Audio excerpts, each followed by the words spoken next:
ngasi mera gi tarani thoini panba tang mari tha tara lisingani kunga manga ing thangja numit asigi oiba rasi phal miyam da pijari mes rasi phal ningba mapasa na sen tan bangamba wakhal gi pangan yamna leiba numini wa ngang badi luba yena bana kaina ba sopa yabadi lei leisa pakhang yoina ningjaba thungani thoni polam lei asang ba higo Bris rasi gi phal thiba humba kan bagi kanaba nathak thongmana sanbi ba summana naran sakhut chabanumini mitom na thabakta khut thingjilak pa yai leisa pakhang yoina laibak phagani thoni polam lei higo mithun rasi gi phal nolukpana amadi naitum wareb lawdabana marum mapang kaina roi sinjak kamdrabadi tahoidaba tawroi nasa nanai nadi sali leisa pakhang yoina nungsi maridi kaide thoni polam lei angangba karkara sigi phal ninganadabana nasak naran saukhat pada natana afaba mafam kanjaba ngamgani mingsat phangani asauba hanthabadi loinaganu mangani leisa pakhang yoina asa saurukhinu thoni polam leisini angangba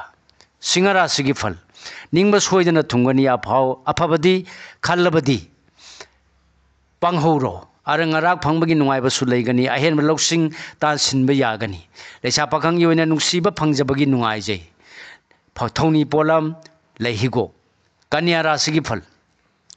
sading henba kaina bana poloi peloi kaina na bana peloi afaba loksing misang phangbadagi mangba yai sel thungi lamdadi kanagani pau nungaiba tagani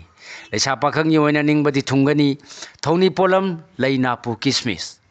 tulara sigi phal asa chaurubana matam mangani anam talubana kaina bagi nungai roi amadi khoirangani haksang di nungai gani miyamna sanbigani leisa pakhang yoina ningba mapa saroi thoni polam leisini angangba brisi rasigi phal arangarak phangbagi nungai jaba ngang sakpa amadi poram yarpa heibanumini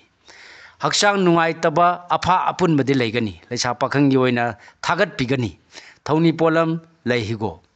dhanu rasigi phal afama mari sangat pangamgani lam chatpa kanagani loksing chauba marupki mating loba matang sagani yenaru rabadi mangjagani leisa pakhang yoina ningba thungani thoni polam leihigo makara sigi phal yamna section gadaba numini huran badagi section lo landrabasu anam tanganu nangi mi orabasu lai thokanu landanaba honau leisa pakhang yoina ningbana ama oigani thoni polam leihigo kumbara sigi phal harauba laibok phaba thona phudokpana angamana sanbiba numini hanthaba loinaba wafangnabadi ikaiba nangani nolungna chatlu leisa pakhang yoina wakhal nungaigani thoni polam leisini angangba minna rasigi phal maruma pang loinaba yamna phagani tungi poram su sindokpa yagani yena rabadi phinglabadi naran chatkani nathak thongbana tathigani leisa pakhang yoina ngangbadi pakshagani thoni polam lei higo matang sida lojare mayam da pijaba ngasi yoiba rasi phal punokpu khurumjari